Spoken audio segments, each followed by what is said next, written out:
Hello everyone. In this video I'm going to be talking through the Hardy-Weinberg Principle or Hardy-Weinberg Equation.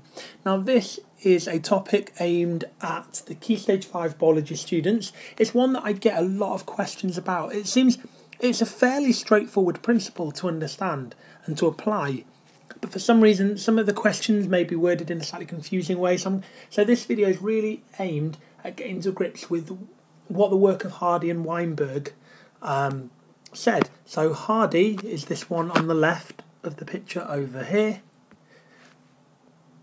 and Weinberg is this guy on the right. I always just like to show my students what the actual people look like from the names that we're talking about. So let's think about what Hardy and Weinberg principle relates to. So some of the background information. Populations, and by that I mean groups of individuals of the same species that can interbreed, are dynamic, as in they're ever-changing. And in population genetics, we measure changes in alleles and in genotype frequency from generation to generation. Now, the set of genetic information carried by a population is its gene pool. Now, to measure the frequency of an allele, you need to know two things. So we have to know two things for this to work. The mechanism of inheritance of that trait, and how many different alleles of the gene for that trait there are in the population. Now, I should just say, in the case of codominance, as both alleles are expressed in the phenotype, it's possible to calculate frequency of them in a population. If one allele, however, is recessive, so if someone is heterozygous, then they may show the same phenotype as someone who is homozygous dominant. And so the total frequency of all alleles cannot be directly determined. Now, what the Hardy-Weinberg principle lets us calculate are the allele frequencies in these populations. So that's what the Hardy-Weinberg ultimately is designed to do. It's to calculate, and I'll just make a little note of that there. It's to calculate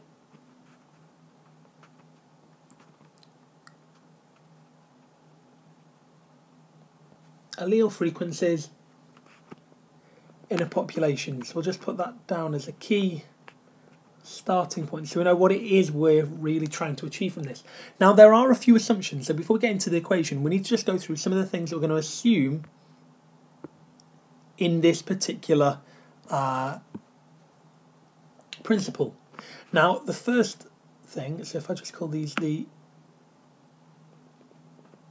assumptions, and the first one is that we have a large population. So to correctly use the Hardy-Weinberg principle, we're presuming that we're referring to a large population. The second one is that we have random mating. This part is very much like the mark release recapture video that I've done, where I said that you can work out rough population size of a mobile organism, but you have to assume quite a number of things about that particular method. It's quite similar to that. So as well as there being a large population of random mating, we're presuming that there is no selective advantage.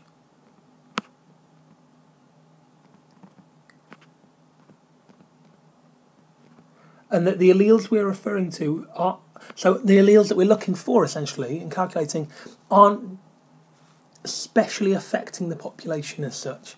It's not favoriting one over another. There's no advantage of one over the other. We're just merely calculating the allele frequencies in a given population. We're presuming that there's no mutations.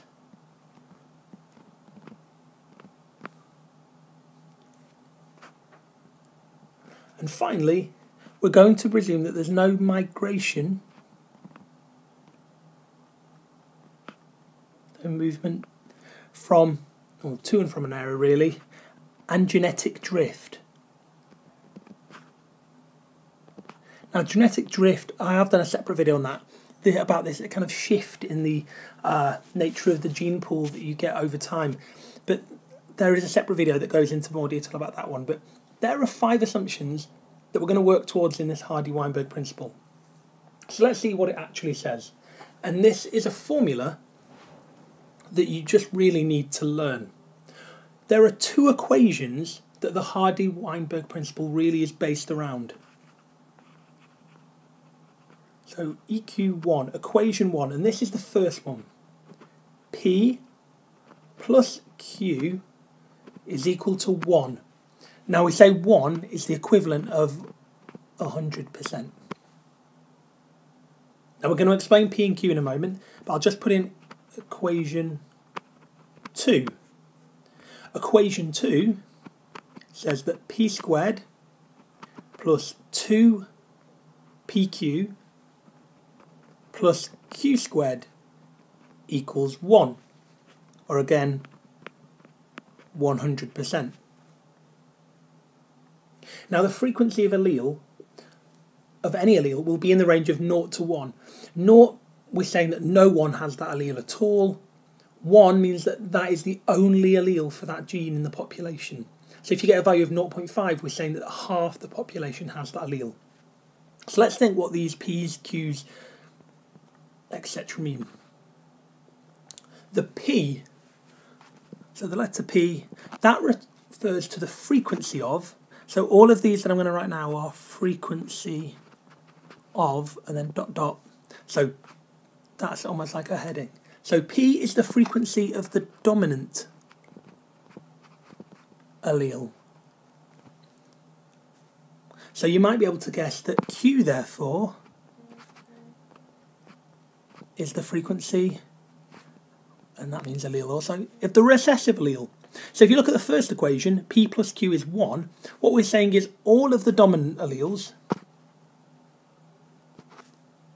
sorry I missed off an N there, all of the dominant alleles and all of the recessive alleles equal 1, or 100%, and that would make sense because they're the only real combinations we can have.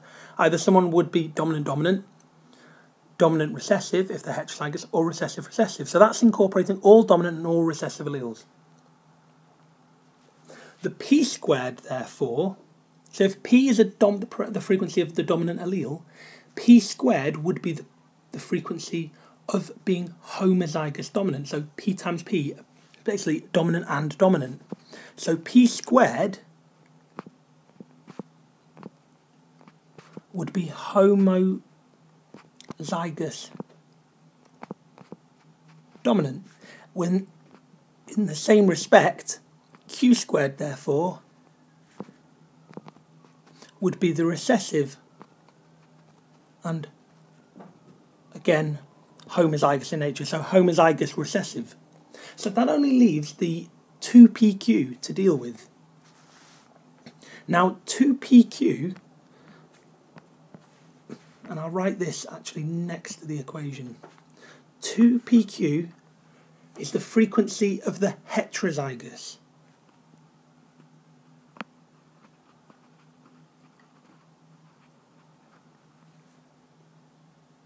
So P squared, that includes all of our homozygous dominant, 2PQ representing our heterozygous members of the population, plus Q squared, all of our recessive homozygous, our homozygous recessive members of the population, all that equals 1, or the equivalent of 100%.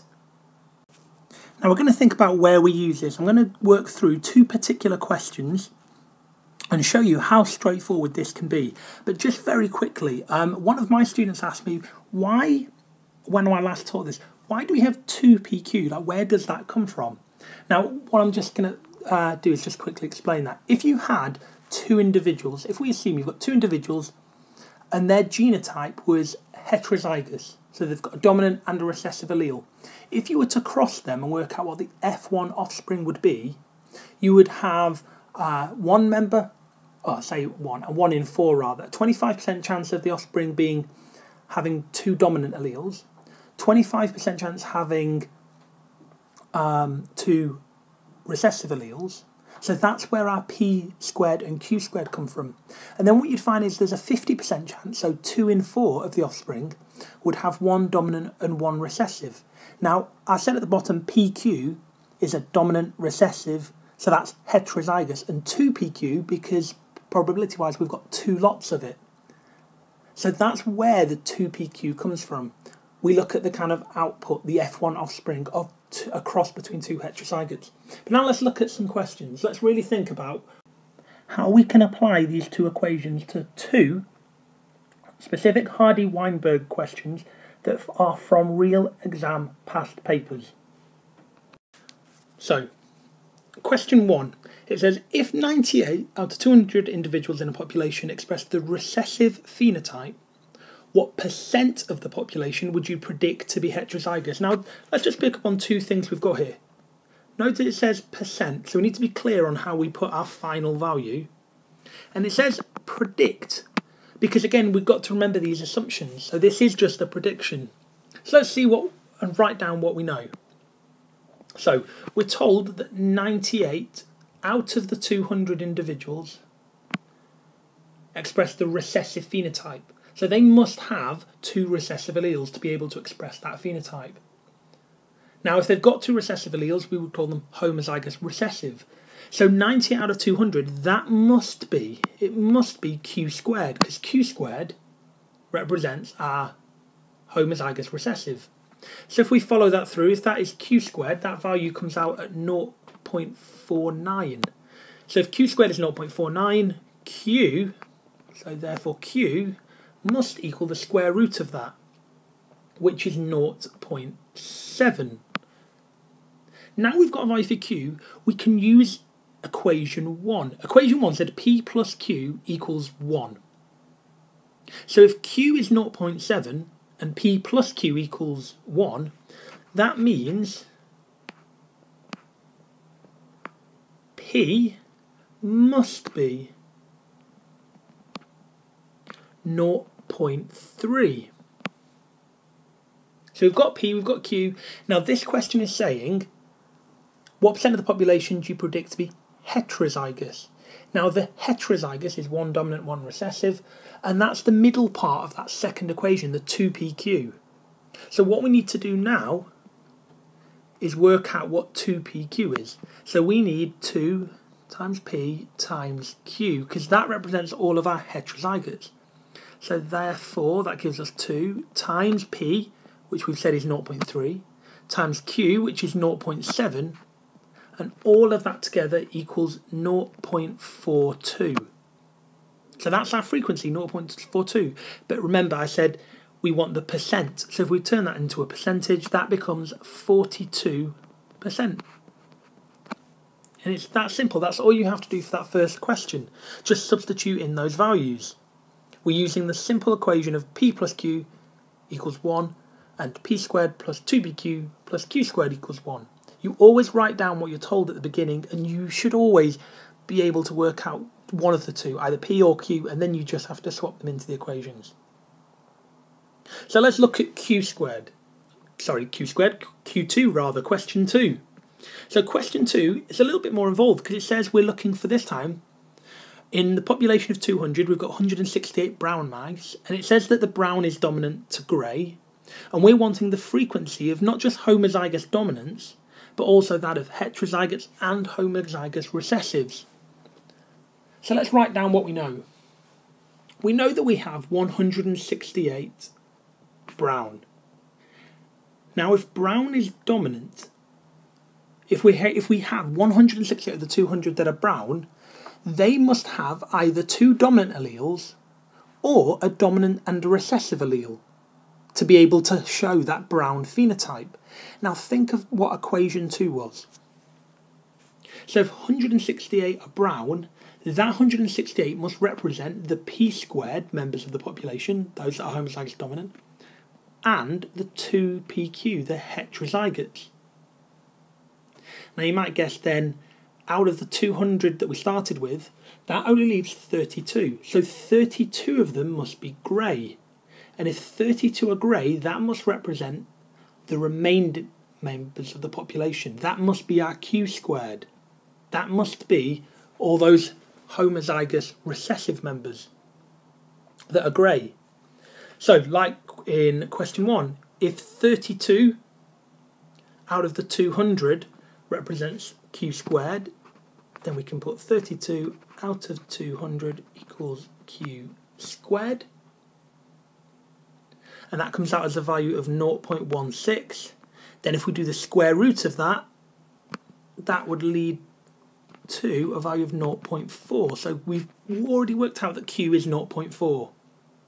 In exactly the same way as question 1.